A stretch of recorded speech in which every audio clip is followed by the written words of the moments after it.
Assalamualaikum warahmatullahi wabarakatuh. Kami dari kelompok 1, di sini kami akan mewawancarai narasumber kita, yaitu Bapak Arif Demanto. Sebelumnya, perkenalkan, nama saya Muhammad Musin Aryasyah.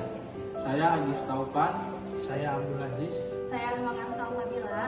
Dan juga rekan kita yang tidak bisa menghadiri pada saat ini, yaitu Salsa Alfiriani. Setelah itu, videonya deh. Bismillahirrahmanirrahim. Assalamualaikum warahmatullahi wabarakatuh. Waalaikumsalam. Selamat siang semuanya, rekan-rekan teman-teman. Kali ini kita kedatangan narasumber yang luar biasa, di mana mungkin dari perjalanan karirnya mungkin di bidang teknik sipil sangat berpengalaman atau enggak sangat menginspirasi kita semua. Nah, sebelumnya izin memperkenalkan diri saya. Nama saya Muhammad Musin Aryasyah dan rekan saya Rahman Salsabila. di sini saya akan memandu jalannya wawancara atau podcast kali ini. Sebelumnya ingin membacakan CV dari narasumber kita, Bapak Arif Demanto STNT. Tempat dan tanggal lahir Purworejo, Jawa Tengah, 23 Mei 1971. Agama Islam, status menikah, alamatnya Jalan Dr. Setiabudi nomor 17, RT 001, RW 005, Kesambi, Kota Cirebon, Provinsi Jawa Barat. Untuk riwayat pendidikan, untuk riwayat pekerjaannya, ini sebagai fasilitas. Kita bapak kan mungkin pas masih muda ada ya. Nah, dengan sekarang ini selaras enggak dengan cita-cita bapak? Ya, terima kasih sebelumnya. Assalamualaikum warahmatullahi wabarakatuh. Waalaikumsalam. Terima kasih ini sudah diundang ke podcast ini atau acara ini. Terima kasih sekali. Sebenarnya saya tuh dulu nggak muluk-muluk ya, karena kategorinya saya nggak pintar-pintar amat, tapi nggak bodoh amat, sedang-sedang aja. Ya, sama mungkin seperti kalian. Ya, masa muda pengennya kan mana-mana, ya kan, bahkan motoran juga kemana-mana. Kalau sekarang dari Cirebon hubungannya dan sebagainya, ya pernah dari Semarang ke Jogja, terus ke waktu itu karena harus asistensi di Gedung Ombol, jadi dosennya di sana, artinya saya cita-cita saya ngalir gitu saja. Kalau ditanya dulu cita-citanya apa, saya nggak ingat. Tentu kan kalau anak kecil cita-citanya kan mesti jadi dokter, jadi apapun itu ya, pasti baik-baik semua. Jadi kalau bercerita masalah dari awal, saya lulus tahun 90, kemudian tahun 90 berapa ya, 3 atau 94 itu sudah mulai pindah ke Tembalang. Terus kemudian salah satu yang menjadi kali hidup saya itu adalah dosen saya itu mengajarkan tentang struggle of life ya. Jadi struggle ini kita harus bertahan, gimana caranya menghadapi apapun yang ada di sana. Tapi yang membuat saya menjadi dasar hidup saya itu jadi struggle saya itu di mana? Saya harus bertahan bagaimana menghadapi orang, harus berani. Ya, saya belum kenali potensi saya. Jadi saya di teknik sipil itu dekat dengan anak arsitek, ya, dekat dengan anak teknik mesin, perguruan teknik mesin, terus dekat dengan anak fakultas lain. Bahkan saya dapat istri saya juga dari fakultas teknik kimia dulu. Ya mungkin ya di kelas saya. Nah, dari situ saya ngali gitu. Oh, ternyata kok saya potensinya bergaul dengan ini kok cocok. Nah, itu yang dikembangkan ya. Nah kebetulan karena zamannya Pak Habibie yang itu PDMDKI para krisis moneter dan 98 itu gejolak sosial dan kebetulan karena saya ini lihat di proyek saya itu pertama kali ya proyeknya adalah pemberdayaan masyarakat. Demo reformasi masih ada itu ikat kepala saya tulisannya reformasi, saya simpen itu. Kenangan itu ya dulu sama calon istri saya itu kemana-mana jadi naik motor itu wah bangga banget pakai jaket alma mater ya, tapi nggak sampai bakar-bakar ban muter-muter gitu sampai kayak saya marah-marah itu udah mau skripsi kok ikut-ikutan kayak gitu. Zaman dulu belum sehebat ini ya internet ya. Saya kalau akun internet itu lewat sambungan telepon di komputernya teman saya ngetik karena kan saya nggak punya komputer. Jadi saya tahu anak-anak UI itu sampai di mana yang hilang berapa, anak Trisakti segala macam itu tiap hari update. Saya tiap hari nongkrongnya di sini dari komputer ya Pak. ya. Sebenarnya saya bukan aktivis tapi kepo kalau nggak gitu.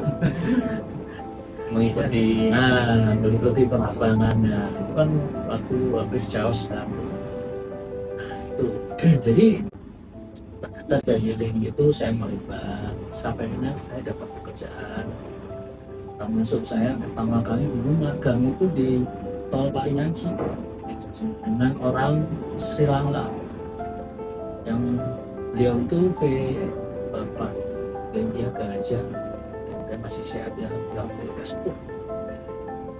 Ya kalau saya pas break time gitu saya dengan beliau itu sering ya ngobrol gitu, dia dapat surat dari anaknya di Sri Lanka, kemudian ya apa namanya ya curhat segala macam sampai saya dikasih dia menerbitkan buku tentang reservasi jalan ya dari retak rambut sampai ini ya apa sampai dengan bagusnya itu gimana, yaitu dia punya teknik.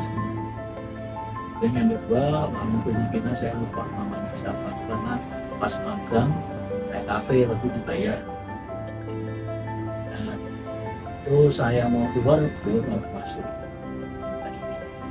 Nah dari situ kita harus saya 97 tahun itu 97 98 ya saya cuma digaji 1.200.000 sementara yang dari mana Sri Lanka tadi 1 juta zaman 1000 dengan dolarnya masih di bawah 3.000 ya.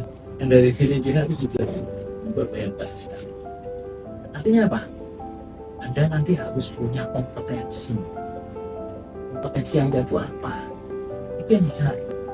Kalau sekarang kita sudah go internasional, itu yang harus kita ikuti. Nggak bisa kita membentengi diri dari pengaruh, nggak bisa. Hanya kita harus memilah-milah. Ada yang baik, ada yang tidak, gitu. Ya. Nah, itu jadi apa ya? Link itu penting ya. Bahkan saya lihat dulu yang dari Sri Lanka dan dari ini ya dari Filipina itu mereka yang kayak punya SIM kecil itu. Kalau sekarang mungkin SK. Nah, sekarang SK. Sekarang gede biasanya. Dulu kecil kayak SIM gitu. Artinya itu sudah tiket kita bisa kerja di mana aja seluruh dunia. Siapa tahu Anda nanti kerja dengan dia, dengan mereka kita nggak tahu. Walau dan jaga nama kita nama baik di teman-teman dan jangan sampai kayak apa namanya di sinetron itu untuk menyambung silaturahmi pinjam dulu 100 tapi bisa hilang ya, jadi jangan hanya butuhnya aja ya. Tadi Bapak juga sudah menjelaskannya, kita juga sudah tahu jadi relasi ini sangat penting ya teman-teman.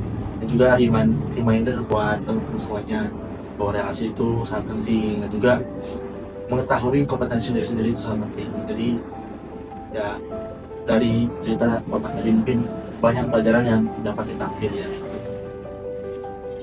sebelumnya Pak, sekarang nih Pak, kompetensi atau skill yang harus dimiliki oleh seorang engineer itu seperti apa ya? Jadi saya cerita dulu. Sebenarnya saya itu mendaftar teknik sipil itu pilihan kedua. Dan pertama itu teknik mesin. Karena saya senang otomotif. Jadi dari hobi, dari awal SMA, SMP itu udah merutak-utik motor, mobilnya ayah saya. Jadi saya nggak kepikiran ke teknik sipil. Ya, ke teknik sipil itu baru saya lihat itu di buku. Bukan nggak ada internet ya, dari buku itu. Apa sih yang dimaksud teknik sipil? Apa sama dengan hansip, pertanian sipil? Apa pegawai negeri sipil nanti diangkat jadi PNS, pegawai negeri sipil atau gimana? Saya nggak ngerti saya itu. Ya. Terus jadi waktu saya itu terus apa ya? Anak ajakan teman saya, mau daftar aja. Ini daftar itu. Mungkin ada mungkin juga gitu dulu ya. Temannya daftar, ikut daftar, nggak ngerti apa itu teknik sipil. Nah, setelah berjalannya waktu, ya. Ternyata yang kita dapatkan di bangku kuliah itu mungkin masih 50% ya. Kalau kita nanti bekerja, artinya kita harus cari 50% lagi. 50%-nya itu dari mana? Satu tadi, dua kompetensi. Dulu masih pokoknya yang penting masuk di mana ada proyek di situ ya kita masuk. Tapi seiring waktu kan nggak bisa seperti itu. Spesialisasi, ya. Anda spesialnya di mana? Profil engineer sekarang itu tidak bisa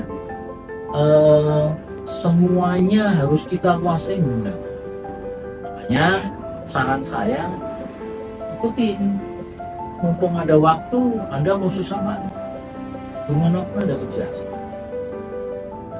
Dulu saya dulu kan S1 saya itu itu ada orang LPPU, jadi orang LPPU itu sekolah yang disekolahkan oleh PU. Misalnya S1, D3 dan disekolahkan oleh PU. Nah, itu saya sering bantuin mereka itu gambar. Jadi, kalau dulu kan pakai kalkir itu, kertas kalkir, pakai rapor. Hidupnya itu 0,1 sampai 1,0. Patah itu ya nangis kan. Nah, zaman dulu itu sudah 20.000, 25.000, mungkin sekarang udah ratusan ribu. Ya, terus kalau dicoret-coret dosen ya sudah nangis, bikin lagi. Sekarang kan komputer tinggal delete gitu kan. Bayar satu lembarnya A1 itu sekitar 35.000. Artinya saya apa? Saya harus punya kompetensi apa nih? Harus tahu produk teknik sipil itu Anda harus bisa membaca gambar dan menggambar, harus tahu sketch gambar itu. Nah, engineer itu maupun pakai komputer, mau pakai manual, mau pakai apapun, Anda harus tahu prinsip dasar. Nah, engineer yang sukses mungkin Anda bisa lihat di engineer Ciputra itu, ya, mempelajari semua yang ada di lingkungan. Menurut Bapak, kebiasaan yang harus dilakukan dan harus ditinggalkan untuk menjadi Bapak yang sekarang itu seperti apa? Ya. Kalau melihat itu sebenarnya gini, ya, tergantung diri kita. Saya itu dulu bukan termasuk orang yang pandai. Pandai. Bahkan cenderung malas pas mahasiswa. Tapi di pertengahan semester itu, ya di semester 4 mulai, saya itu sudah mulai punya gambaran. Saya harus bikin timeline. Tujuan goalsnya tuh kita apa sih? Mau lulus kapan? Misalnya Anda mau lulus 4 tahun tepat. Berarti Anda kan harus tahu timelinenya. Ditarik mundur. Kapan harus kita KP, ya, kapan kita harus skripsi, kapan kita harus menyelesaikan tugas, itu semua saya beli karton 1 manila, kertas manila, saya tulis di situ.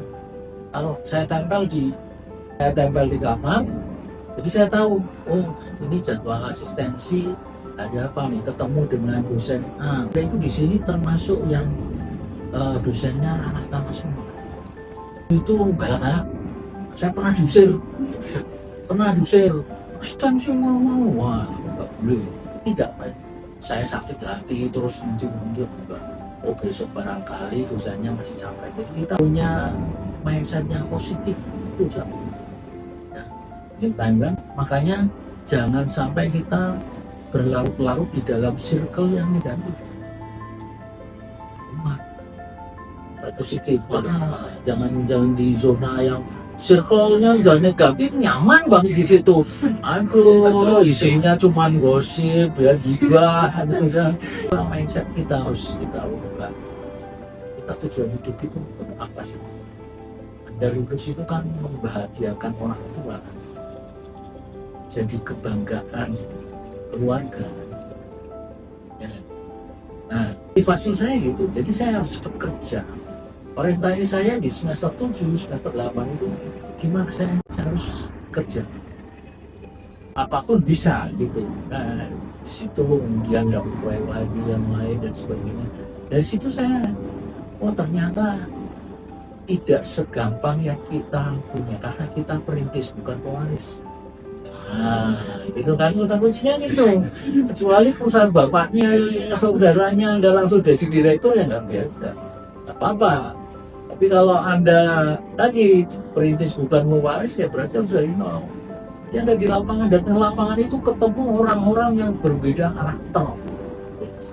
Ya, ada yang keras, ada yang lembut, ada yang luar biasa lah. Ya, bahkan kuncinya sampai ke kubu juga ada. Ya kan, gimana caranya ini aku harus gagal. Gimana caranya ini harus jadi. Itu biasa. Saya sampai aja. Saya mulai ta'ala, biarin aja. Apa yang kita perbuat itu nanti akan kita tuai kemudian. Hati-hati. Ilmu itu hanya kecil, tapi ada punya mindset kita harus berubah. Kalau Anda pengen sukses, mindsetnya harus berubah. Positif dulu, circle-nya harus bagus, ya. Timeline dan sebagainya, goalsnya Anda itu apa? Karena pikiran kita itu positif mempengaruhi alam semesta. Dimanapun Anda, restu orang tua itu mempengaruhi. Nah itu, jadi tanggung jawab. Mulai tanggung jawab ke diri sendiri, ya, ke keluarga, dan ke orang lain. Itu Mas. Sebuah luar biasa. Atau dua patah kata-kata. Ya, terima kasih. Jadi karena kita ini orang biasa, ya kan, maka kita harus mindsetnya harus bagus. Karena kita adalah perintis, bukan pewaris, makanya harus cerdas, ya, harus giat dan tetap ikhlas. Yang penting ke atas ya Allah kita ya luar biasa. Ya. Terima kasih sekali lagi kepada Bapak Ari Primanto SMP yang sudah meluangkan waktunya untuk menghadiri dan juga sebagai narasumber kali ini. Mungkin saya Muhammad Bursi Abrahasa dan doakan saya Alhamdulillah. pamit undur diri. Assalamualaikum warahmatullahi wabarakatuh.